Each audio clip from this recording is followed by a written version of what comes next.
Wifi గిన connect చేసుకునే ప్రయత్నం చేసుకోండి. గోపాల్ రెడ్డి గారు, దేశవ్యాప్తంగా కూడా గోపాల్ రెడ్డి గారు ప్లీజ్, దేశవ్యాప్తంగా ఉన్నటువంటి రాజకీయ నాయకులలో మనకు టాప్ 10లో చంద్రబాబు నాయుడు గారు నిలుస్తారు. అటువంటి ఒక రాజకీయ కోవిడ్ని జగన్మోహన్ రెడ్డి గారు అరెస్ట్ చేయడం అనేటటువంటిది తన రాజకీయాలకు సెల్ఫ్ గోల్ వేసుకున్నట్ట కాదా? అంతకంటే మించినటువంటి అరాచక పరిపాలన, అంతకంటే మించినటువంటి జంగల్ రాజ్, అంతకంటే మించినటువంటి రూల్ ఆఫ్ ఫియర్ ఏముంటుందంటారు? అంటే అరాచక పాలన అంటే నాకు ఒకటి గుర్తొస్తుంది సార్. ఇప్పుడు ఒక డెబేట్ పెట్టారు. డెబేట్ పెట్టిన దాని వల్ల మీరు కండక్ట్ చేసే వాళ్ళు, అంటే టీడీపీ వాళ్ళు, అక్కడ విశ్లేషకులు ఒకే లైన్ లో మాట్లాడితే మేము మాట్లాడడానికి అనవసరం. సార్ మేము మాట్లాడేది వాస్తవం.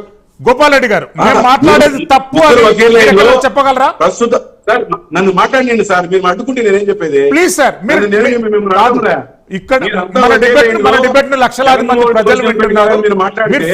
చంద్రబాబు నాయుడు చేసిన విషయాలు యాంకర్ గా కానీ విశ్లేషకులు కానీ ఒక్కడికి నేను చెప్పిన పాయింట్ అబద్ధమని మీరు ఖండించాలా? నేను చెప్పిన 20 పాయింట్లు చెప్పా, ఈ ఒక్కడి తగలేదు చెప్పాలా? ఒక్కటి కూడా మీరు ఖండించాలా? మీరే చంద్రబాబు నాయుడు టాప్ 10 లో ఉన్నాడు అని మీరు మీరు మీరు ఒక సర్టిఫికేట్ ఇచ్చేస్తున్నారు. టాప్ 10 లో ఉన్నాడా లేకపోతే టాప్ 9 లో ఉన్నాడా? దానికి తగ్గట్టుగా ప్రవర్తించాలా? టాప్ 100 లో కూడా నీళ్ళండి.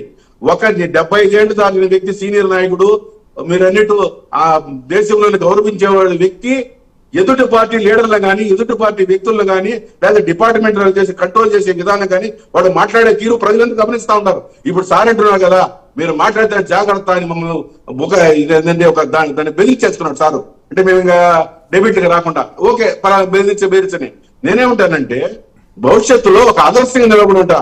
అంత సీనియర్ నాయకుడు మీరు దేశంలో నెంబర్ 10 అన్నోడిని ఆదర్శంగా నిలబడి ఉంటా. 5 ఏళ్ళు మోడీ దేశ ద్రోహి, 5 ఏళ్ల తర్వాత దేశ భక్తుడు అని రెండు డబుల్ స్టాండర్డ్ లో మాట్లాడే వ్యక్తి చంద్రబాబు నాయుడు. మోడీని ఎంతవరకైనా పొగుడతాడు, ఎంతవరకైనా తెగుడతాడు అనేది మీరు గమనించి ఉండుండా. మోడీని రాష్ట్రానికి రాకూడదు అని చంద్రబాబు నాయుడు విజయవాడ మోడీ అనే వ్యక్తి చంద్రబాబు నాయుడు. ఈ రోజు దేశంలో ఆయన కన్నా గొప్ప నేనేమో చంద్రబాబు నాయుడు సమర్థత గుర్తించరా? పరిణితి చెందిన నాయకుడు, అంత వయసున్న వ్యక్తి, చాలా ఇంకా గౌరవప్రదంగా ఉండాలా, ఆదర్శప్రాయంగా ఉండాలి నేను అనుకుంటా.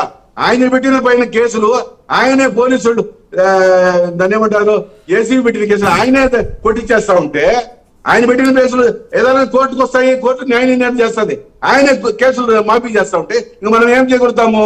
ఆయన పైన మేము పెట్టాం కేసులు, అవి ఫాల్ట్ కేసులు అనుకోండి, కోర్టు కొట్టేస్తుంది. ఆయన వాళ్ళందరినీ పిలిపించేసి నా పైన కేసులు ఉన్నాయి, మీరు కొట్టేయండి, మీరు వెనక్కి తీసేసుకోండి అనే విధంగా రాజ్యం నడుస్తా ఉంటే, నేను చంద్రబాబు నాయుడు సీనియారిటీని కానీ నేను అంతకు తగ్గట్టుగా మా పార్టీ విధి విధానాల పట్ల ఏదున్నా విమర్శించాం నేను అడుగుతా. కానీ ఇది గొడ్డల పార్టీ అంటే పేరు మార్చి ఒక దాని పచ్చ లేకుండా ఆరోపణలు చేయొద్దు నేను అంటున్నా. నేను ఎవరైనా ఎమ్మెల్యే చేస్తే తప్పు, కోడూరు ఎమ్మెల్యే చేసేది ఒక చర్య తీసుకుంటున్నాం. ఒక భయం కలిగించాలి ఎమ్మెల్యేలో.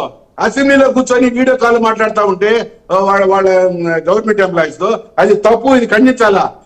భయం ఉండాలంటే ఎమ్మెల్యేల్లో 160 మంది ఎమ్మెల్యేలు వస్తాయని భయం కాదు, క్రమశిక్షణ కలిగా ఉండాలా, బాధ్యత మెల్లిగా చూసుకోవాల్సిన బాధ్యత పవన్ కళ్యాణ్ పైన ఉంది, చంద్రబాబు నాయుడు. అది వీళ్ళు చేయడం లేదు.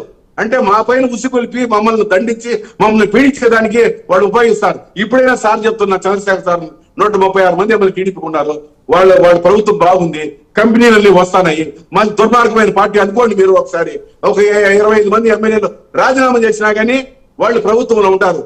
ఏది పవన్ కళ్యాణ్ సపోర్ట్ లేకుండా జనసేన సపోర్ట్ రండి, ఒక ఉప ఎన్నికలు పెట్టండి, ఒక 20 మంది రాజీనామా చేయండి. వాళ్ళు కోరిన స్థానాల్లో, వాళ్ళు ఎక్కడైతే బలంగా ఉన్నారనే స్థానాల్లో రాజీనామా చేసి రండి. పీపుల్ మ్యాండేట్ ఎండ్ ఆఫ్ అంటే మధ్య పీరియడ్ లో 2.5 సంవత్సరం అయిన తర్వాత తీసుకున్నాం. ఎవరు గెలుస్తారో, ఎవరు ఓడిస్తారో, ఎవరు ప్రదర్శనలో మోస్తారో అదే మావిగని కూడా ఇప్పుడు మా సార్ జగన్మోహన్ రెడ్డి గారు దానికి కూడా తెలిపోతుంది. ఒక 25 మంది ఎమ్మెల్యేలు రాజీనామా చేసి వాళ్ళు ప్రభుత్వంలోనే ఉంటారు, వాళ్ళేం ప్రభుత్వం పడిపోదు. రండి ప్రజలు తీర్పు పోదాము, మిడ్ టర్మ్ పోల్స్కి వెళ్దాము. మీ సత్తా ఏంది? ప్రజలు మీకు ఎంతమంది సపోర్ట్ చేస్తారు? మావిగని సపోర్ట్ చేస్తారా? అమరావతికి సపోర్ట్ చేస్తారా? విజయవాడ కేంద్రంగా క్యాపిటల్ ఉంటారా? మీరే చెప్పేస్తారు. జగన్మోహన్ రెడ్డి గారు టైంలో 2014 2019 కూడా చెప్పండి, స్టాటిస్టిక్స్ చెప్పండి సార్. మేము యాంకర్ గారిని బాగుపడుతున్నాం. Yes. మమ్మల్ని దోషులుగా నిరూపించడానికి మీరు టీవీ పెట్టిట్టు ఉండకూడదు. మీరు నిష్పక్షపాతంగా టీవీని 4 సింహంగా ఉండాలని కోరుకుంటారు తప్ప ఎవరికో గోపాల్ రెడ్డి గారు, ఉండకూడదు. గోపాల్ రెడ్డి గారు